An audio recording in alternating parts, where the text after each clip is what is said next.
Hey everyone, my name is theSirhc and welcome back to another episode here on the Colonies, my single player Let's Play series. We got a new snapshot today. Oh, Jesus. We just saw one of the new features. That was kind of crazy. Where'd he go? I don't see one, but there's one over there. Oh, there's one. Haha, we have dolphins now. We are in snapshot 18W15A, and we were able to update. We weren't able to update to the last, like, one or two snapshots. Because the drowned zombies were causing some crashes, and so I couldn't update to those. But now they've got those fixed, as well as a couple other things, including villagers. Oh, this guy's awesome! Look at him jump around. I love the way that they move. They're pretty neat. So we have dolphins now, and they don't. I don't know if they really do a whole lot at the moment. They just kind of swim around. They'll sort of follow your boat a little bit if you go, and they'll jump around like that. You can feed them raw fish, raw cod. I don't know if it works with salmon and other fish, but you can feed them, but it doesn't do anything. I think if we go and feed another one, like, they don't breed, they don't get tamed, so I'm not sure what that's for, but maybe they'll add something in the future. But that's pretty cool. We got dolphins. Also, the water might look a little bit different. They've changed the they've changed the water colors for the different ocean biomes. I did go ahead and deleted all of the ocean chunks again. So this is all old generation, but if we go out here, we have the new generation, brand new, because there's some new things that kind of pop up in one of the recent snapshots, including pickles, sea pickles. And they've actually changed how the world generates a little bit. They changed the frozen ocean, so things are a little bit different. So I went and deleted the world again so we can get those new stuff and see what changed. But the ocean biomes are a little bit different. Here we have, I think this is lukewarm ocean. Yeah, it's kind of this light blue color. This is actually like what the ocean color was before in my resource pack. And this is actually, this kind of seems more like default. It's sort of the blue. I think what it did, I still have my, the texture that I use in my custom resource pack. I didn't make it, but it's the one that I put in there. And, but it seems to overwrite the color of it. It's no longer like kind of following that. It sort of does its own color, kind of like it does with grass. Like with the grass texture, it's actually... I think it's just a gray texture, and then it puts over the color depending on what the biome is. We can hop in to default texture and just kind of see what it looks like. So this is with the default texture. So you have this nice light blue color that looks pretty neat. And then this is kind of what the default is, although it's a little bit clearer, I think. And I really like it. I'm not a big fan of the texture. It seems like really... I don't know, it kind of repeats a lot more, and you get these like lines almost going through it. But I do like sort of the transparentness of it. It looks a little bit better. So I might be tweaking our ocean texture a little bit once 1.13 gets finalized a bit more. But I boated over here because, like I said, they changed the generation a little bit, and they changed frozen oceans, which is awesome. But also not great. The great thing is that they're not just big sheets of ice, and they're not as common, and so we're not going to have the big sheets of ice. We were talking about this at the end of the last episode, how there was just this used to be a big sheet of ice right here, is the one that we were looking at. There's still kind of some remnants over here, some weird chunks that sort of updated to those frozen ocean things. I don't know what's going on there, but we can clean those up. But yeah, so we're not going to have just the floating sheets of ice. The bad thing is, though, is they changed the frozen ocean, so it actually looks cooler and has some nice things, but now it's rare, so it's harder to find. You know, the old way it was, I didn't want those around, but now with the new, they added like icebergs, and there's a new type of ice that you can find in the frozen oceans. But now it's more rare, so it kind of like you get a good thing but then a bad thing with it. So first off, in this episode, I want to go find a coral reef, the warm ocean biome coral reefs, so we can check out the sea pickles, because we haven't seen those yet. I also want to go check out a swamp, because with the new watercolors, I've seen pictures of swamps and they look pretty neat with the seagrass and the new watercolor. Like, they look more like swamps now, and I think it looks pretty neat. And also, if we can find a frozen ocean, that would be awesome, so we can check out the blue ice. Oh wow, there's a coral biome right here. We haven't gone super far, but as we boat over to it, we got a couple of new items. One of them is this nautilus shell, which I got from fishing. You can get these, you can fish them up, or drowned zombies sometimes spawn with them. And they're a crafting item. You could also use them for decoration, I suppose. They look really awesome. You could put them in an item frame. But you use these, you take, I think, 8 of these around a, I think it's called like Heart of the Sea or something like that. It's like this blue orb. And that will create something called a conduit, which is kind of like an underground beacon. You place this conduit block down, and you're surrounded with prismarine in a certain way, and it will give you like infinite water breathing underwater. If you're near it, it will give you, I think, better vision underwater, and I think it'll give you like aqua affinity, so you can mine blocks underwater. So that's really awesome. It's going to make building underwater really great. Definitely going to have to get that as soon as we can. At the moment, you can't get the Heart of the Sea or whatever it's called in survival, so we can't check that out yet.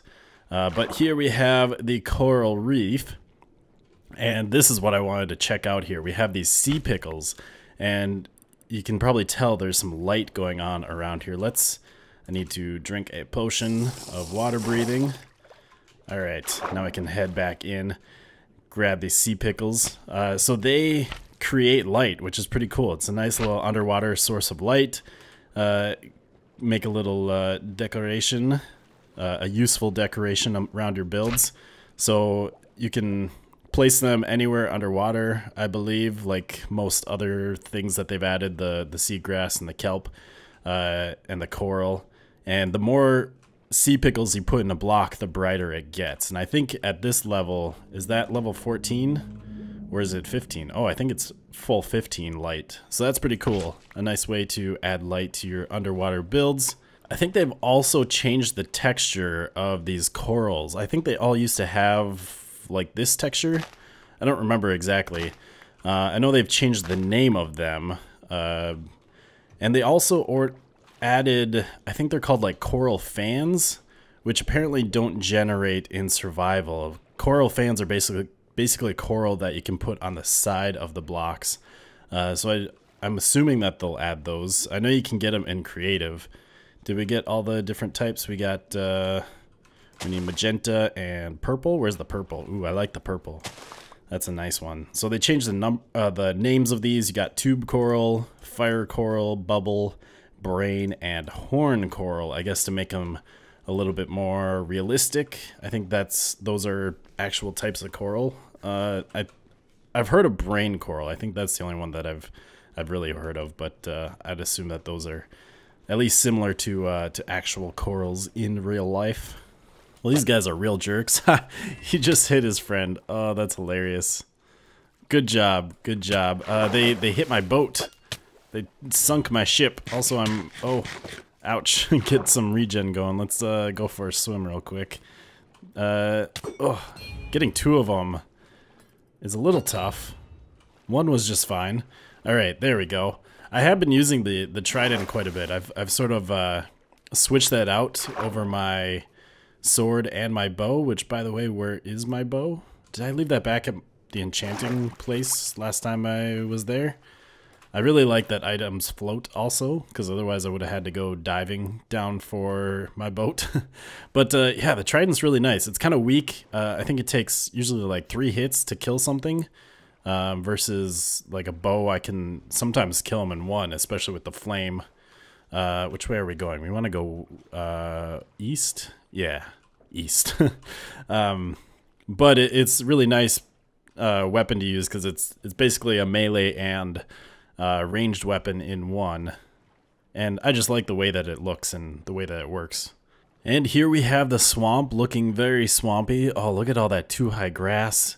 sticking up through the water. That looks great. The watercolor kind of changes here. Is there a good spot? Like sometimes you'll have a river kind of going through a swamp, and so you'll see like a real sharp change kind of in the swamp. Trying to see if there's anything like that around here. I mean, we have the change over there. Is there anything? Maybe we'll just have to look at that. There's a witch. I don't think there was a witch hut last time I was here. Like I said, I did delete all of this area. That's crazy. I haven't fought a natural spawning witch like in a witch hut in a long time. And let's try and use our magic trident. Except I'm not throwing it high enough apparently. I thought this thing there we go.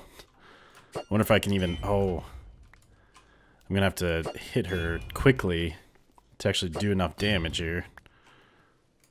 She's using speed for some reason, not healing. Come on, go in there. The bobbing up and down isn't really helping. Also, this thing, it's like not... There we go. Oh, too high. Yeah, the bobbing is throwing me off a little bit. There we go. I don't know, is she healing? I can't tell. It looks like she's using speed, but I suppose maybe she used a speed potion. Maybe we'll try and get a different angle on her. Get her through the fence. Nope, I just hit the fence. Alright, this isn't going as well as I had hoped. Oh, there we go. Boom.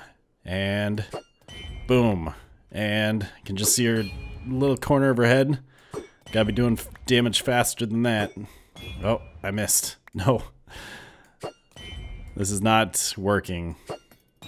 And come on. Oh, it'd help if I actually hit her.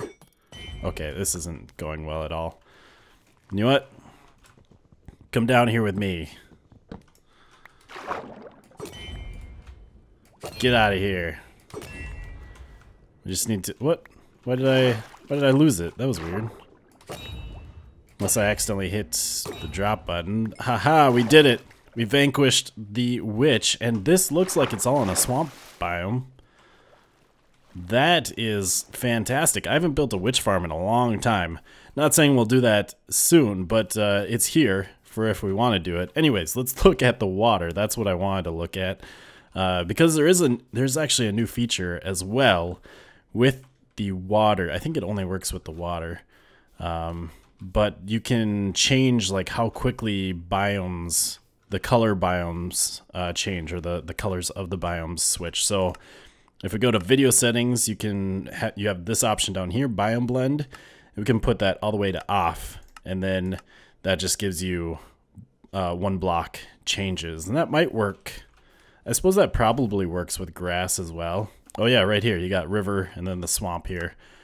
So you can adjust that however you like. Maybe you just like it kind of halfway in between. And you get just, you see a little bit of a contrast, but there's still smoothness there. I kind of like it all the way up, though, to just get this nice gradual blend. I think it looks a little bit more natural. Oh, and going underwater in the swamp biome, that looks really nice. It's all just like brown and murky. Kind of lightens up the longer you're under there. That's pretty nice. I like the way they did that. Also, they kind of changed the way that you swim. I think it makes it a little bit easier. You can now hit control when you're on top of the water, and instead of swimming, you'll just sprint like this. But if you go under the water, then you'll actually swim. And I feel like it just makes it a little bit easier. You're not kind of bobbing up and down as much as you used to.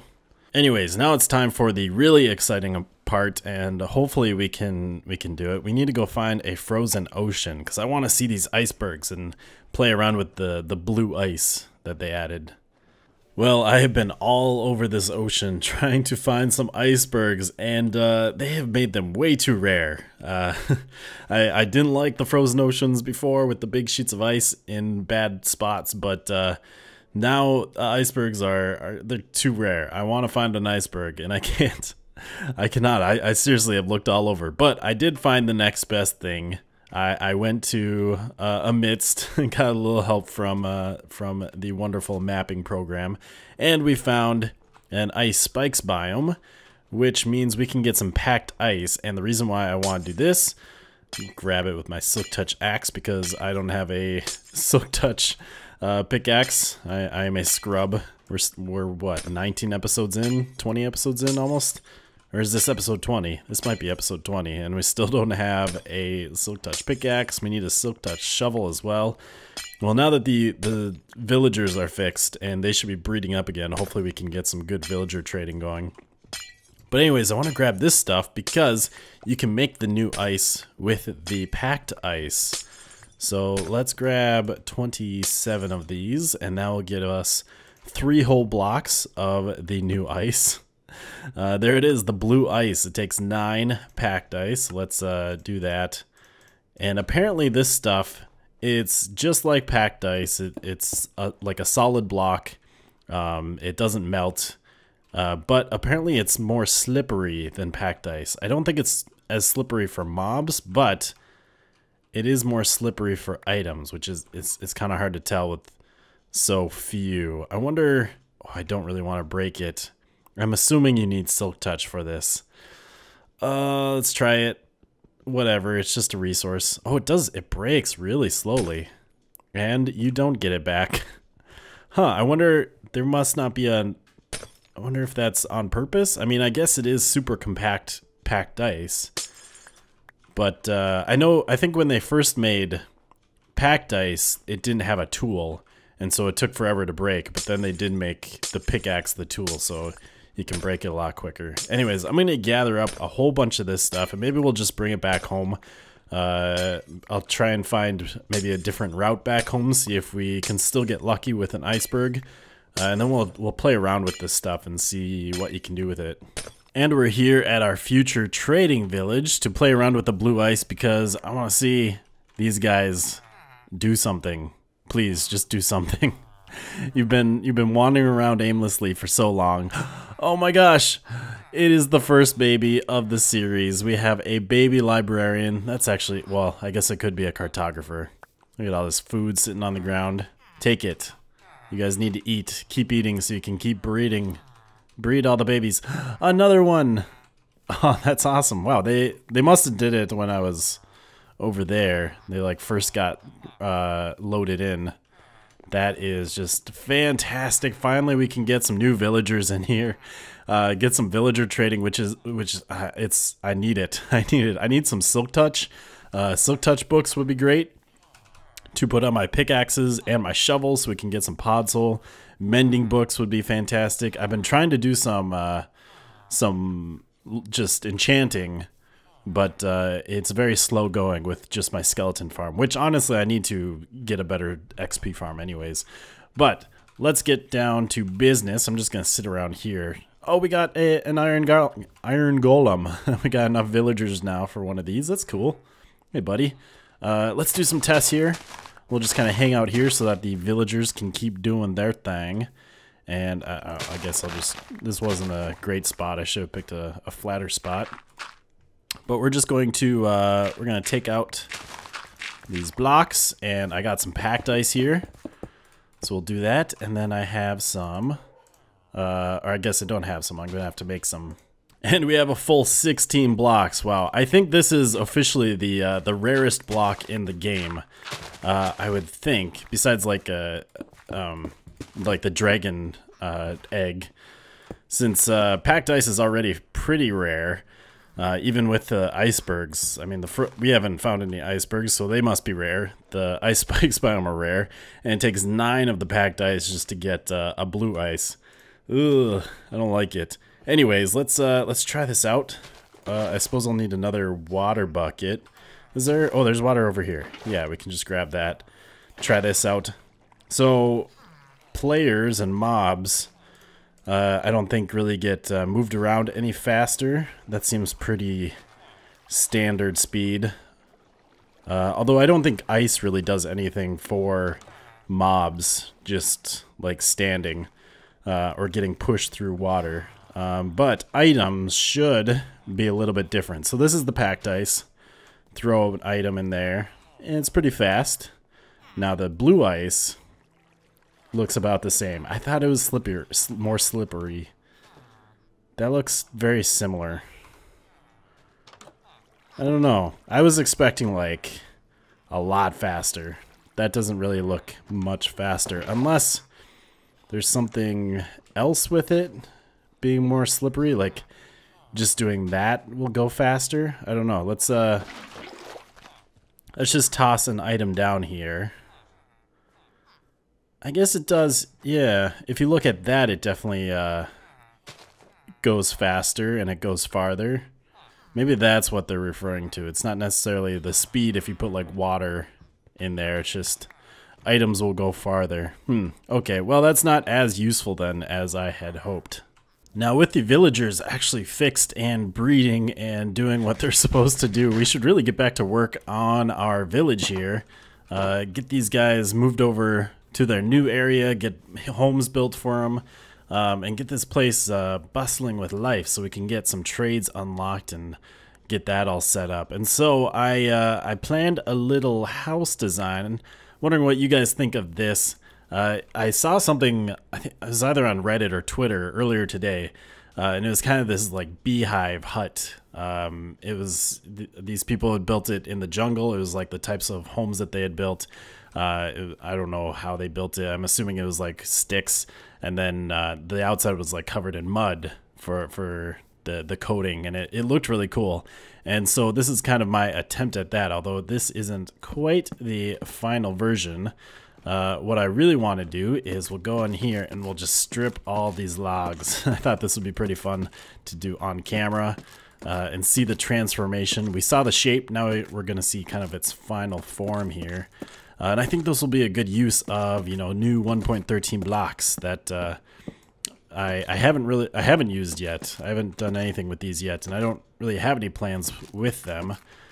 But I think this could work. I think this is a really neat idea. We still have that nice natural wood, but I don't know, I think this looks pretty good together.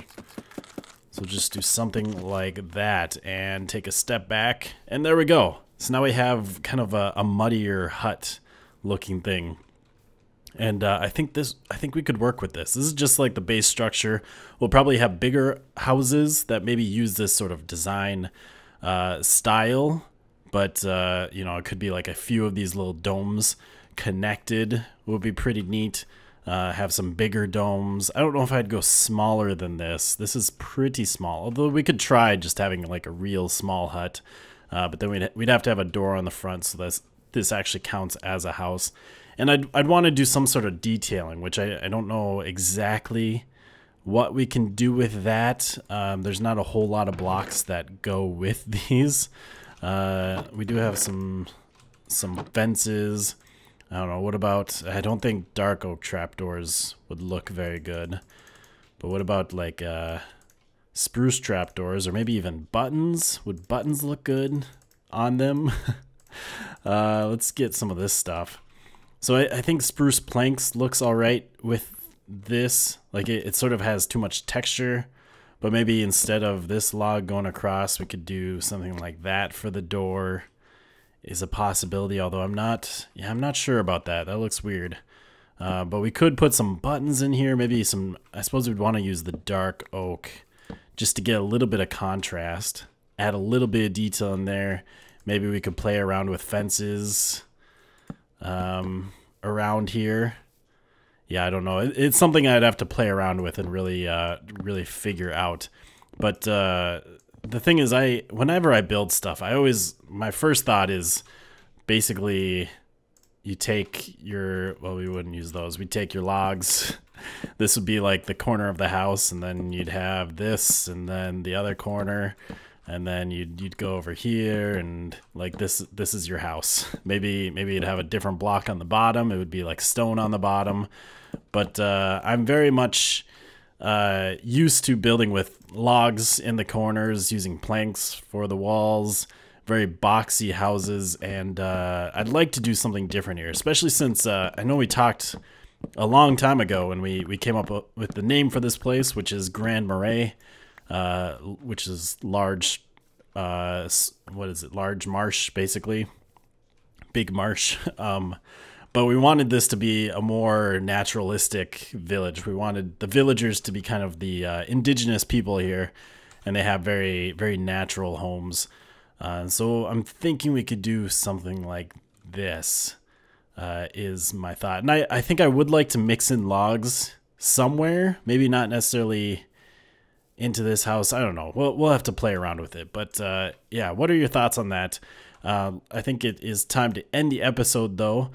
Before I get to the comment, though, I wanted to mention, and I should have talked about this earlier, but as I said last episode, I was thinking about doing a public Discord, and I now have one. I mean, I had it before. I had the Discord. It was a Patreon perk, and we have a couple of Patreon members in there.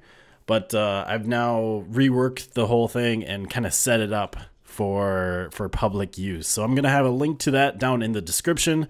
And I'll probably say it at the beginning of next episode so that more people learn about it. But yeah, make sure to go join that, and we can chat it up over there. Anyways, on to the comment of the episode. It says, the latest Minecraft snapshot, literally released today, adds a new type of underwater beacon. That's the conduit that we were talking about earlier. It is very end game, but if you could get it, it would make underwater building much easier. With the addition of underwater ravines, could you build an underwater colony in the ravine? That was from Zara. And yes, definitely. I'm so excited for underwater building. I mean, I had plans to do underwater building anyways, do some sort of underwater village. But now with the new ocean content, it's going to be so much better. Because one of the problems before with underwater building is that the oceans, they're kind of deep, but they're not super deep. And you can't build anything tall in them, or it starts to get close to the ocean surface. And I feel like if you're building something underwater, you don't want it, 10 blocks from the surface. You want it underground. I know someone had suggested before doing, what's the thing from BioShock, that underwater city? Like, you can't do skyscrapers underwater. The water's not deep enough. It just doesn't work. The skyscrapers would be sticking out of the water, or even if they were close to the top of the water, it doesn't look good. And you still really can't do that. But with the addition of the ravines underwater, you now have all that depth to play around with. You have that extra depth. Some of the areas go all the way down to level 11. And in those ravines, you get the magma blocks. So maybe those aren't the best ones to build in, but I suppose you can take out the magma blocks and do something else. But you have all this extra depth, and you can kind of build into some underwater caves that are connected. There's just so much more you can do. Plus, with the conduits, you don't even have to worry about like getting aqua affinity, using water breathing potions all the time. You can set up these conduits all around the village, make sure that they cover the whole area. I don't know what the radius of effect is, but kind of set them up through the village so that wherever you are in the village, you can breathe, and you can mine blocks, and you can get around just fine. You can survive down there easily, which I think is going to be really awesome. So I'm pretty excited for that. I know everyone and their mother is going to be building underwater once 1.13 is released, but I don't care. It's going to be so cool that we're definitely going to be getting something done underwater, doing something there. But anyways, I hope you guys have enjoyed another episode here on the Colonies. We'll see you next time, and goodbye, folks.